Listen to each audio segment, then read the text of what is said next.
Hi and good afternoon, and this is Swamini Shraddhananda Saraswati with Spiritual Journey here on WXAC 91.3 in Reading, Pennsylvania.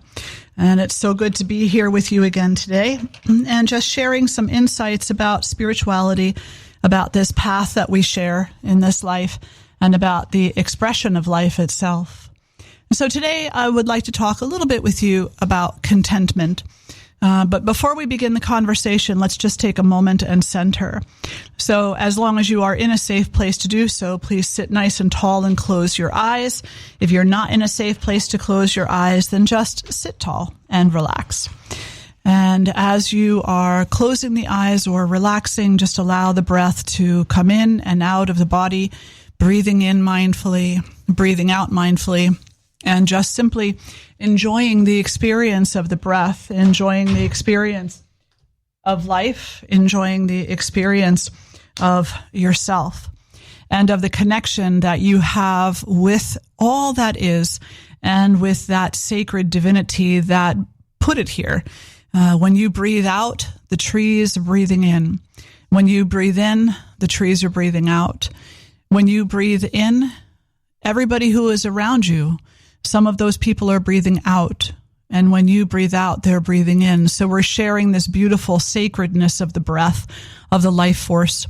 And so just give yourself a moment to connect with that, to experience that. And as you're experiencing that, allow your awareness to go deep. Allow it to go deep within yourself, to the very core of your being. Allow the awareness to go to the core of your being, and notice that the deeper you go, the more contentment you feel, the more peace you feel, the more essential and true you feel. So taking another breath in and another breath out and just continuing to notice that.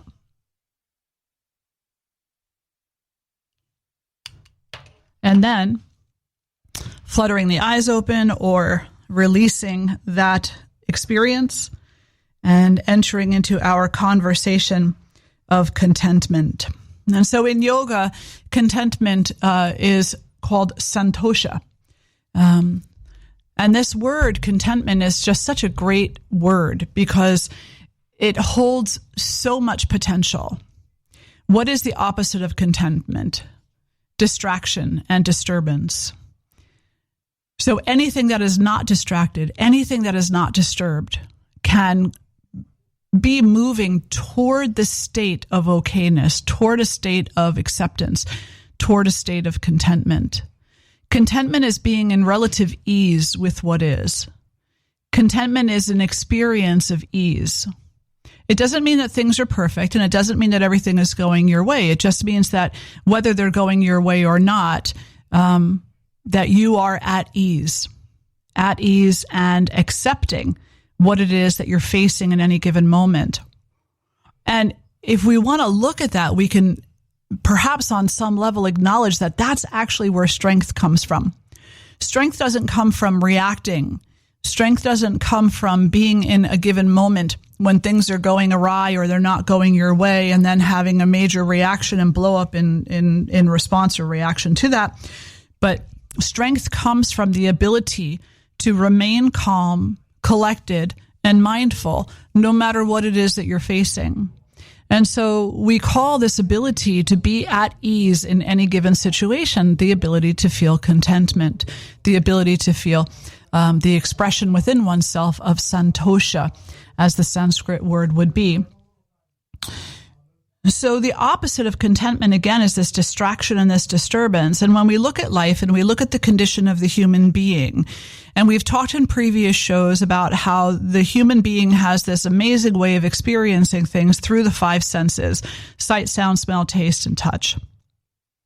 And when we start experiencing life through the five senses at birth, and then we continue to accept that experience of life through the five senses as representing some great truth, then we minimize our intuition and we minimize our inner strength.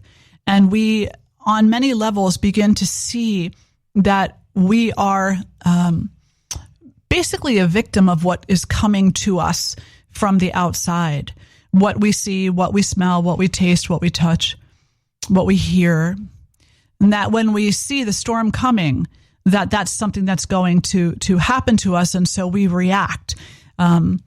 Whereas if we look and we recognize that there is a storm coming, whether it's a real storm, like a weather-based storm, or a storm of an argument, or the storm of discontent, perhaps we can instead take a mindful assessment and then respond in a way that allows us to maintain a sense of ease while we are also addressing what needs to be addressed. So this is a difference kind of between maybe a sense of weakness, a sense of not being grounded, of not having stability within one's own core, and the experience of stability, the experience of okayness, the experience of, I've got this. So again, the distraction and the disturbance causes us to feel ungrounded because we're constantly in a reaction mode, reaching out, lashing out, thrashing about, trying to avoid or cause, versus one's ability to simply see what's going on around them, and then through mindful awareness to respond appropriately and to respond effectively without losing one's ease, at least without losing it completely. Obviously, there's going to be emergencies and experiences in life which are going to cause us to lose our ease to some, significant extent. But, they do say that the best firefighters are the ones who keep their calm in the midst of an emergency. They're the ones that are most likely to get out of the building alive. So I think that's something pretty valuable to consider in our own life, that if we want to have the experience of thriving and maybe even of surviving, then we will come closer to that. The closer we come to contentment, the closer we come to ease, and the further we move from reactionary phases and patterns of behavior. So one of the things, if we want to cultivate contentment in our life, one of the things that we need to look at is our relationship to fear. Fear is a great motivator. Fear is a great motivator that causes so much disturbance in our mental state, causes so much disturbance in our emotional state, causes us to react. And fear is looked at as something that we want to avoid, like the plague. We don't like it. We don't enjoy it. We don't see it has any utility for us usually. But I'd like to read you just one little paragraph of what Pem Chodron has to say about fear and how fear can actually turn into a teacher. She says, fear is a natural reaction to moving closer to the truth. And then she goes on to say, embarking on the spiritual journey is like getting into a very small boat and setting out on the ocean to search for unknown lands. With wholehearted practice comes inspiration, but sooner or later we will also encounter fear. For all we know, when we get to the horizon, we are likely to drop off the edge of the world. Like all explorers, we are drawn to discover what's waiting out there without knowing yet if we have the courage to face it. So on the one hand, we are called to find out, and on the other hand, we are afraid of what we will find. And so this experience, this relationship with fear, is a definitive motivator because we want to know everything. We want to know why we're here. We want to know if the relationships are going to work out. We want to know if we're capable of succeeding. We want to know how far we can push. We want to know how far we can push. And we want to know how far we can get, how much love we can experience. So many things across the board that we really want to find out. But then we're also afraid of what's going to happen when we get there. And sometimes we focus on one a little bit more than the other, but typically speaking, what this type of fear comes down to is a fear of death, a fear of death of the moment, a fear of death of the relationship, a fear of change, if you will. And that fear of change, that fear of knowing too much or of not knowing enough, that fear of being left out in the cold or of being included, that fear causes us to be diseaseful. And diseaseful is another word for disease. And disease can be physical, mental, or emotional. So if we have too much discontent in our life, if we have too much dis-ease in our life, then that dis-easefulness becomes habitual behavior that turns chronic. It becomes a chronic issue that we can then potentially diagnose as a disease state or an illness state. But if we can change the relationship that we have to fear, if we can change the relationship that we have so that it doesn't cause us quite so much dis-ease, so that we can be just a little bit calmer in the face of what we don't know, then fear actually becomes an amazing teacher to us. Fear actually becomes a gateway for knowledge and for wisdom. Fear becomes a door that opens us up to a deeper understanding. We know that we're coming closer to some kind of a truth, to some kind of change when we start to feel frightened. But maybe that feeling of being frightened is the time to start paying deeper attention. Maybe that feeling of fear is the time to start opening our eyes and paying attention to what's going on around us, so that as we move through any given situation, we can recognize whether or not we are cultivating the qualities necessary for personal growth and empowerment. We can recognize if we're holding ourselves back. We can recognize if we are catapulting ourselves forward. We can recognize. And in that recognition, we can have gratitude. Gratitude for what we have had, gratitude for what is changing, gratitude for what is arriving, and gratitude for what we are learning. So fear and our relationship with fear is really an important factor in our experience of contentment.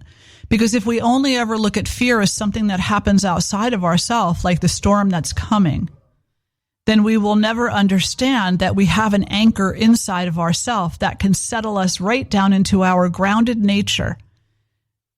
And then we can stand in the midst of any storm and we can learn.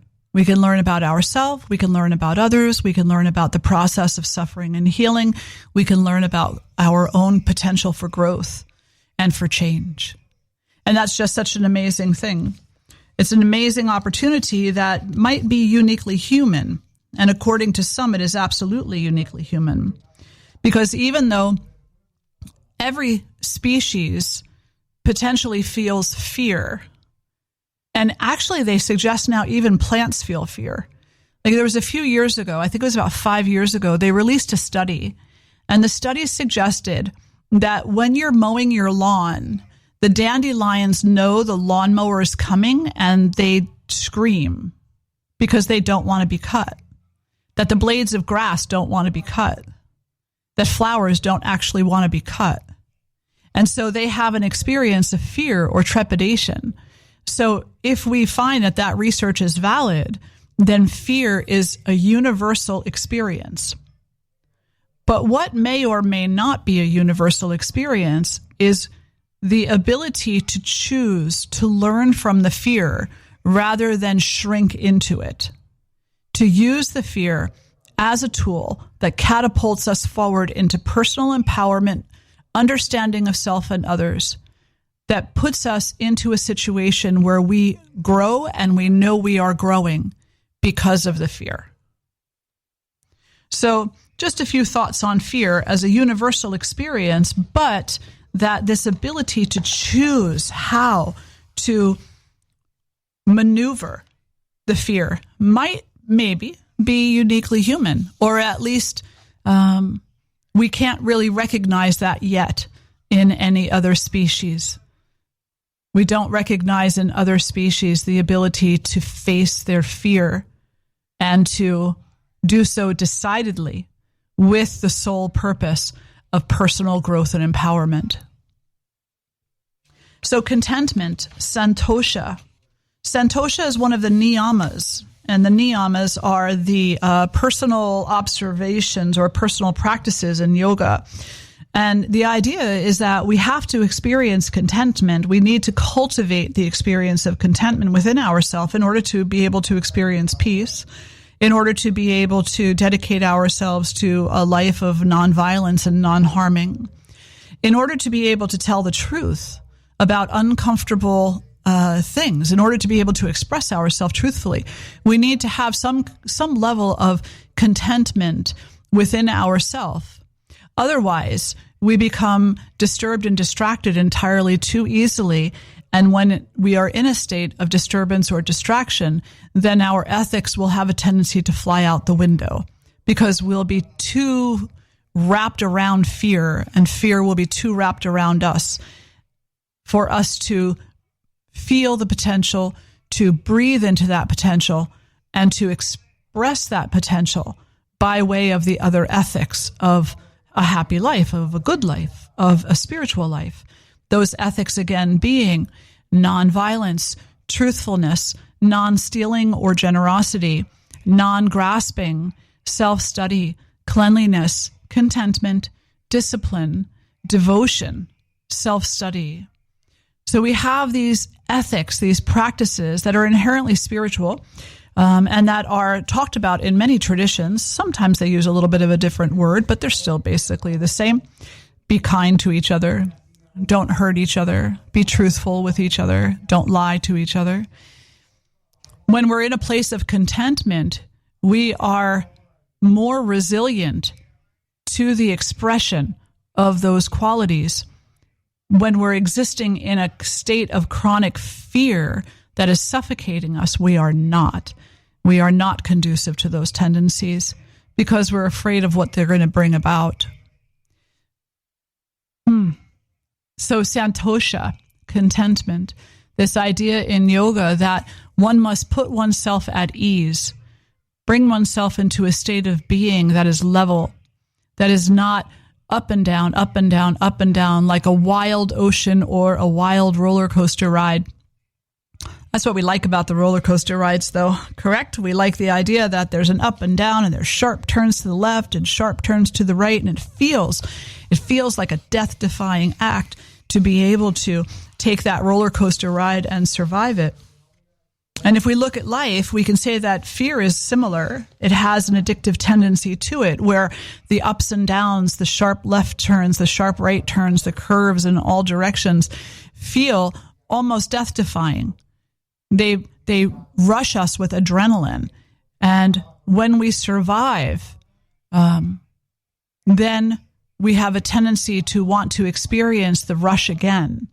And so we will become, without our even knowing it, addicted to fear, addicted to the throw of the unknown, addicted to the disturbance and the distraction, versus activated and inspired by the stillness of contentment, by the okayness of contentment.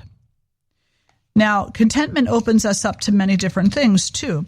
When we are content, we can be present in this moment because we're not afraid of the past and we're not afraid of the future, at least not as much as maybe we typically would be. And that little bit of a reduction in fear of the past or fear of the future allows us to be present in this moment so that we can pay attention to what is actually happening. The past is over and done with, and while we may bring shadows or echoes of that forward, and we may carry that with us by way of grudges or memories, reminiscence of what was, the reality is it is not happening anymore. And the more that we focus on the past, the more that we focus on the memories of what used to be, the less we're present in this moment, making new memories. The less we are here today, enjoying every breath that we're taking. The more that we live in the past, the less we are alive in this moment. And so being able to be here now is the result of the ability to practice contentment. If one has a practice of contentment, then one can be present in a room full of people and simply witness the interactions, the relationships, the things that are amazingly beautiful, the things that are not beautiful, And they'll be present to all of that, and they'll have an amazing awareness, a vibrant awareness of what is. If we're existing in the past, then, we're in that room of people. Someone talks to us and we're not even sure what they said. Somebody comes over to us after we have a conversation with one. They're like, what were you talking about? And we're like, I'm not really sure. I wasn't completely present for the conversation. If you weren't present for the conversation, where were you? You were standing right there. Your mind was in the past, or it was projecting into the future, and it was doing so out of some kind of fear, some kind of attachment. And some people might be saying, well, no, when I think about the past, I think about the good things, the way things used to be. Like, that's not fear. Certainly it is. It's fear that it will not be that way again. It's fear that this moment or the moment that comes after this one won't measure up to what used to be. And by having that kind of a mindset, we actually steal from ourselves the unique nature of every given moment. When we are comparing the past to the present, or the past to the future, or the present to the future, we are actually stealing the uniqueness and the amazing diversity from this moment and from every moment that follows. So the more present we can be, and the more present we can be through the experience of contentment, then the more we can open up to the vibrancy of life. Hopefully you're seeing a little pattern here, because it just keeps getting bigger and bigger. With fear becoming more and more diminished through our spiritual practices, courage and bravery becoming more and more open, our own awareness being more and more present, suddenly we begin to see things in different light. We begin to see things that maybe we had never seen before. We begin to recognize the laughter, the tears, the happiness, the sorrow, and our heart begins to fill up with something that looks like compassion, joy, empathy, something that unites us, that allows us to recognize that we have so much more in common than we do different. There's so much more that is similar between us than there is that is different. And contentment and the ability to be present in the now, the ability to be a this moment witness, opens us up to understanding that. So this very moment, this moment itself, is where we are live, where we are living, where we are existing. And yet this very moment is what we are most unaware of. So if we want to become full participants in this life that we are living, then we need to become aware of this moment. We need to bring ourselves forward into this moment, or back into this moment, depending where you're existing, in the past or the future, and be present-minded. Let go of the fear of things not measuring up or not turning out the way that you wanted them to. Let go of the fear of change and be content with the idea that it's all going to change anyway. There's nothing we can do to stop the change. So we might as well be with the change and enjoy the parts of it that we can enjoy, and support each other through the parts that are more difficult. So santosha is such a beautiful word, and there's lots that we can do to support our experience of santosha. One practice that we can do that supports our experience of santosha or contentment is a practice called yoga nidra. Yoga nidra, Nidra, it translates as yogic sleep. And it's a practice that can take anywhere from, say, 15 minutes to 50 minutes or an hour. And the longer the practice, the better. Basically, what this is that in Yoga Nidra, you're lying on your back and you're in a full state of relaxation. You are systematically relaxing your body from the tips of the toes to the top of the head. And you're bringing mindful awareness to every part of your being as the teacher is talking about relaxing the different parts of the body. Through that awareness, you come to know yourself a little bit differently than you had before. Maybe you become aware of parts of your body that are very flexible. Maybe you become aware of parts of your body that are very tense and very tired. And so you become more familiar with yourself. Then the practice leads you on a series of visualizations and breathing patterns also. The breathing patterns are meant to bring more awareness on an even deeper level to the function of your body, to the function of this vehicle, to the practice of breathing and the connection that can bring about. And the visualizations are meant to healthfully bring about an experience of non-reaction, healthfully. So we're not saying that you're just not reacting, you're stuffing it. No, you're facing the visualization. So for example, one of these visualizations starts off quite beautiful with a sunrise, with a flower, with a child laughing. And then eventually you get to a corpse and a dead body burning on a pyre. And for some people, that might sound kind of strong or extreme. Like, why would I want to visualize that? Because you know that death is one of your greatest fears. The fear of dying, the fear of what happens or what doesn't once we do die. So when we come into a visualization like Yoga Nidra, and it's done appropriately, it can actually support us in overcoming our fear of death and dying. And when we overcome our fear of death and dying, or at least alleviate it a little bit, then we find that we are more content in any given moment, because that fear is not so huge. It's not so overbearing, and it is not so burdensome. The fear of death and dying is not just of death and dying at the end of our life cycle. It is also the fear of death in every given moment. It's the fear of change. It's the fear that what once was will not be any longer. And that is such a motivator for our distraction and our disturbance, that anything we can do to just minimize that fear a little bit will bring a great benefit to us. So it's the 2:30 hour now, and this is Swamini Shraddhananda Saraswati coming to you from the radio show Spiritual Journey on WXAC 91.3 FM in Reading, Pennsylvania on the Albright College campus. And today we are talking a bit about contentment, the spiritual practice of inner easefulness, and that inner easefulness opening us up to the ability to be present to what is changing, and also the ability to be okay with what is not. And we're talking a little bit here about the idea of death and how death is the ultimate change. When we hear the word death, we tend to think of the end of this physical, biological life. But spiritually speaking, the fear of death is also just the fear of change. It's like the death of this job, the death of this relationship, the death of this situation, this circumstance, because I don't know what comes next after that. I don't know what's going to happen next. And that not knowing what's going to happen next brings about a deep sense of fear and trepidation. And that fear and trepidation cannot coexist with contentment.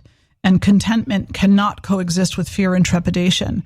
They're opposite ends of the spectrum. So on some level, we have to make a choice.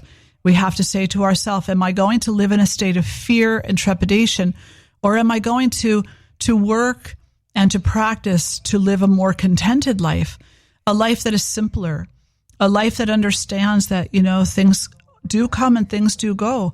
Things are transient in nature.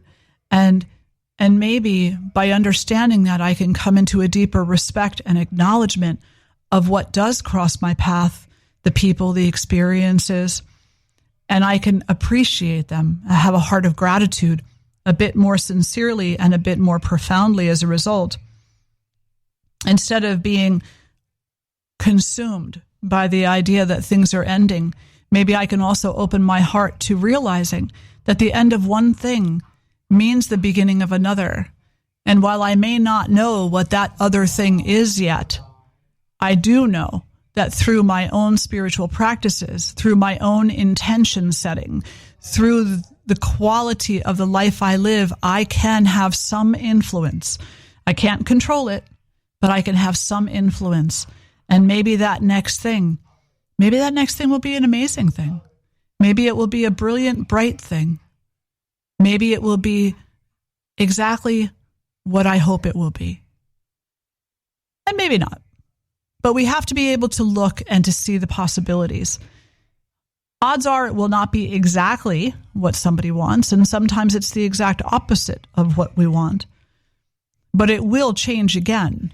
And that is the one thing that we can be certain of, is that whatever comes will go, whatever arrives will eventually leave, whatever rises will eventually fall. Whatever we think we know will change and either become blurry or more refined over time, because nothing is stagnant. Nothing is stagnant. Stagnancy is such a great word. It's like the rotting of a thing because it stays in one place and it never moves, never shifts, never changes. And all you have to do is take 10 seconds, closing your eyes and breathing in and out, to know that you are not stagnant by nature. You are not stagnant. You are not meant to be stagnant. Your life is not meant to be stagnant. It is meant to be in a diverse changeability. This movement, which is a dance, according to many, it is a sacred dance, and it is actually the dance of the divine, playing itself out, coming to know itself through the quality and the experience of your very life. So I don't know, if nothing else can bring about a sense of contentment, I think that might be able to. Understanding that your life on some level is an expression of divine intention. That your life, its ups, its downs, its ins, its outs, is teaching not only you about yourself, but it's also, according to many traditions, the divine itself learning about itself through your life. So if you know that, and if that's something that you can accept in your heart, and if that's part of your spirituality, and maybe it's part of your religion, then you want your life to have certain qualities so that whatever it is that you present, it is presented with the utmost love, with the utmost sincerity, with the utmost gratitude, with the utmost, so that the divine can come to know itself and its potential through your life and through the life of all others. Oh, so much to talk about today. Such a wonderful topic. When we begin to deepen our experience of contentment, not only do we open up to a more vibrant human life, but we open up to a more vibrant spiritual existence. We begin to see very clearly those relationships that tend to escape us otherwise. And we begin to see very clearly the divinity, the sacredness that exists in all others that we encounter. We don't have to agree with them, and we're not going to agree with everybody. So that's non-issue. That has nothing to do with it. We don't even have to like people. You can dislike people and still acknowledge that they have a sacred light within themselves, a sacredness that has come from the same exact place that your sacredness has come from. And when we begin to expand our circles through practices of contentment, so that we can identify, recognize, and have recognition for that divinity in more and more and more people, then what we're going to find is that we live in a world that is less and less and less violent. Because the more that we recognize each other's divinity, sacredness, oneness, the less we will want to hurt each other, the less fear we will live in. And as our lives become less fearful, they will immediately become more content. And that contentment will open up even more channels for conversation, even more channels for discussion and getting to know each other, more curiosity, more sharing. And so contentment can be this beautiful pattern that breaks the cycles that would otherwise keep us bound in a perpetual state of stagnancy. Even though we don't ever really exist in a state of stagnancy. It's just not possible. But the idea of it, the mental stagnancy, the emotional stagnancy, that's absolutely possible. Maybe not the physical, but the mental and emotional is.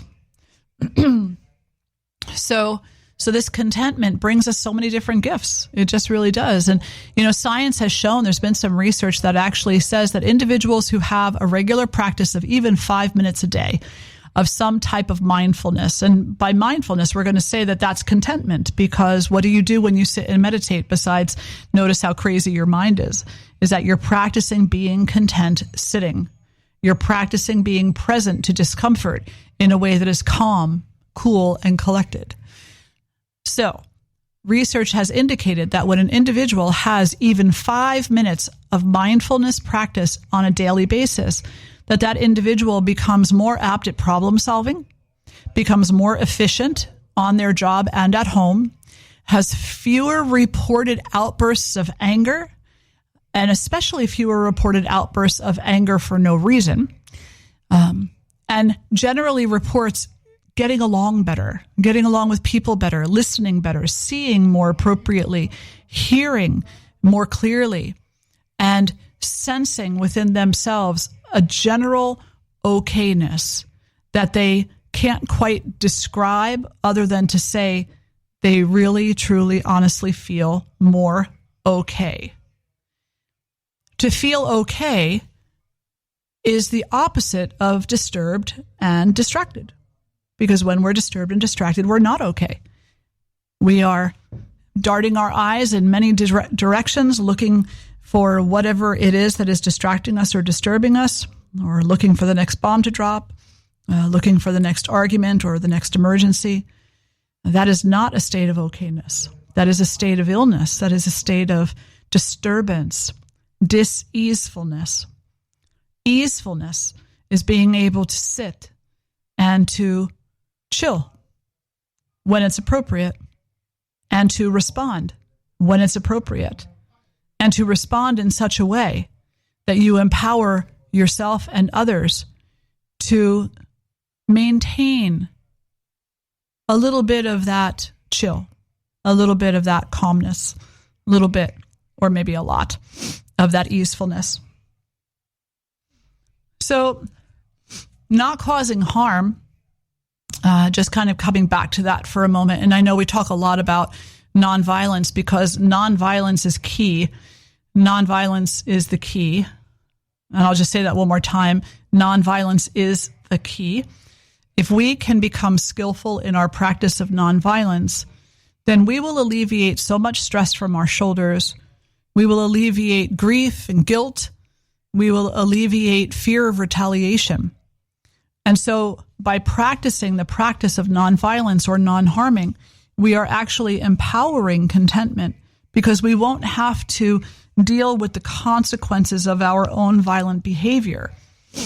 Now, that's not to say that we can control what anybody else is going to do, and other people do have their violent tendencies, and that is what it is. But by you yourself and me myself becoming a less violent person, we are also empowering ourselves to respond more appropriately when there are acts of violence that are coming from external sources. So what that means is maybe we will see more clearly a solution. Maybe we will see more clearly how to walk through that situation so that the least amount of harm is done, rather than coming into a reactionary mode and not being able to be of service to ourselves or to others. It's hard, it's absolutely a challenge. It's not something that any of us are amazingly great at, but it is something that is worth learning. It is something that is worth practicing, and it is something that is worth investigating, because anything that diminishes the experience of human suffering in a healthy way is worth the journey. It's absolutely worth the journey. The more that human suffering is diminished or solved, resolved, the more content our species will be on this earth. And then maybe this earth will have a little bit of a fighting chance for a longer term survival than what we're giving her right now. It's never too late. It's just never too late. There's a lot of people talking about climate change and all of these things that are happening in the world right now, wars and violence. And it's all a very hard picture. It's all a very harsh picture. It's not too late to change. It's not too late to start cultivating whole humans. We'd send our children off to school, and most often the school that they go to is not really concerned with the cultivation of a whole human being. The school is concerned with ABCs, 1, 2, 3s, and state exams. The school is probably concerned with fundraising and with a way to pay their bills. You can't fault them for that. It's the structure of the world that we live in. But if our children are going to school for a certain number of hours every day, and the children see their teachers and their school administration in many instances more than they see their family, then we have to be concerned with what they're learning there. And we need to be concerned that they are learning how to be a whole person, that they are learning how to embrace their completeness, their wholeness, that they're learning how to be resilient, that they're learning how to practice contentment, that they're learning the appropriate responses to life, that they're learning how to get along, and that everything is not about standardized testing. No offense to anybody, but standardized testing really, in the truth of the matter, standardized testing will never teach you how to be happy. It will only ever teach you how to be stressed. So if you have to have your standardized testing for whatever reasons, have it. But have the opposite available as well, as a counter to the impact of the stress of that. Teach the children from the moment that they're able to start learning that they are a whole person, that they are more than just the culmination of their test scores, that they have the ability and the resiliency within themselves to know their own wholeness and to know the wholeness of all others as well. That they are strong, brave, and courageous, even in moments where they feel fear. That in the moments when they feel fear, that they are primed for growth.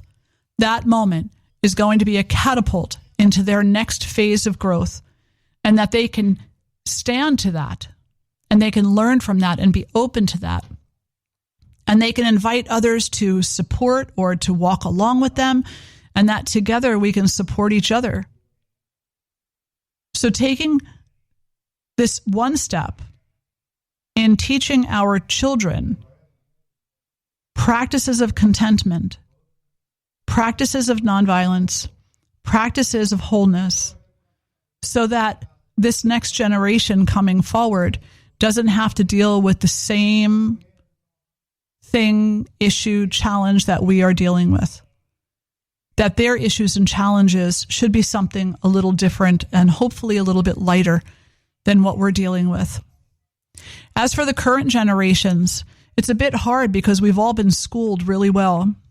We've all been taught a lot about our fear. We've been taught a lot about discontent. We've been taught a lot about, how to get what we want in this life and how to roll over other people in order to get there. We've been taught about how becoming number one is most important. And then we get a little bit thrown in there about doing some good service work too. But it really is minimized in comparison to the competitive edge that exists within our Western society, most specifically. I know that won't be a very popular statement with some people. I'm not sorry. It's the truth. The truth is that we teach ourselves right out of compassion. We teach ourselves right out of unity. We teach ourselves right out of our own potential. We just steal it from ourselves. So we need to be unschooled. We need to be unschooled in what we have been conditioned to. And then we need to be open to relearning what it is that we haven't been looking at this whole time. Sometimes when I think about this, I think about when I'm listening to music. And typically when I first hear a song, I'll hear the obvious beat, the obvious voice, the obvious instruments. Somewhere down the line, if I'm open to it, when I go back and listen to that song again, I will start hearing subtleties. I will start hearing a violin where I never knew there was one, or another voice where I never knew there was one, or another instrument or something, maybe even another melody underlying the main melody, where I never knew there was one. And when I come into that moment of seeing or hearing what I never heard or saw before, I come into a more profound understanding of the specialness and uniqueness of that particular song. The same is true for artwork, too. We have a beautiful murti of Ganesha at the ashram. It's absolutely stunning. And it's probably about 3 feet tall, sits on an altar in the auditorium.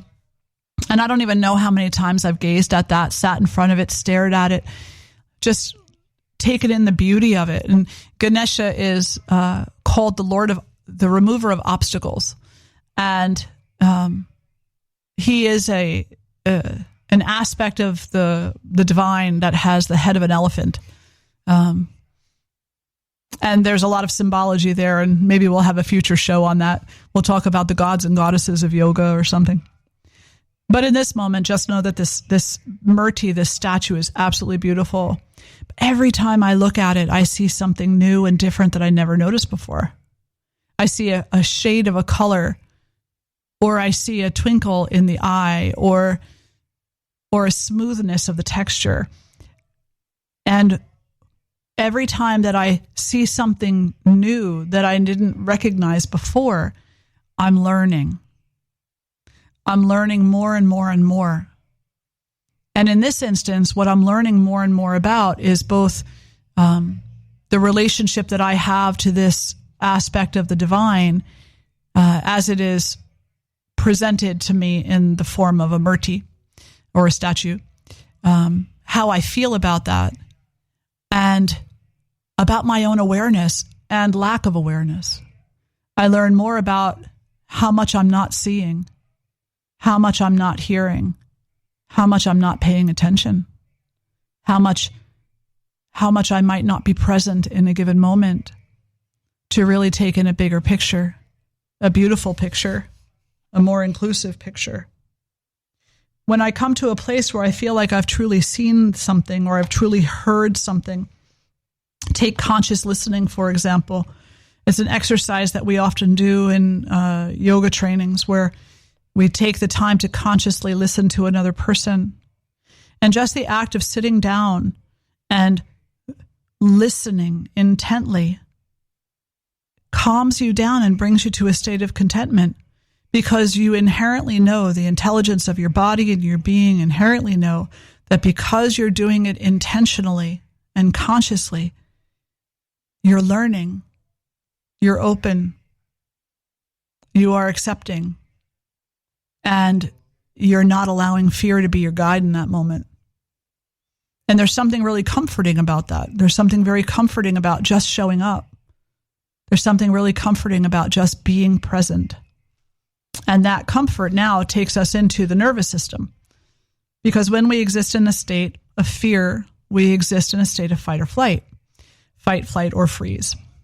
And these are all functions of the nervous system that prime us up for reaction.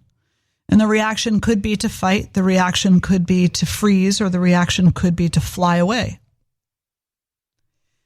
But when we show up with awareness, when we show up with compassion, when we show up, we switch that nervous system, even if it's just a little at first, toward what's called the parasympathetic activity, toward the state of okayness, toward a state of balance, toward a state of responsiveness rather than reaction.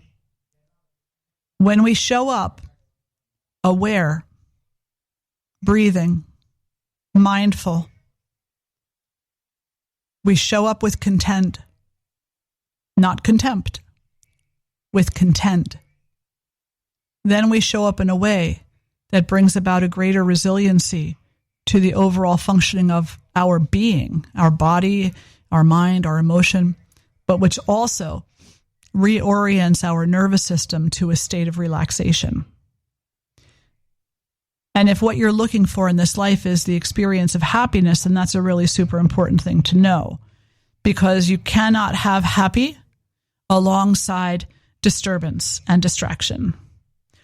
You can have exhilaration. You can have a sense of highs and lows. You can have a really rocky roller coaster ride. But true happiness is accompanied by a true sense of contentment, a true sense of okayness.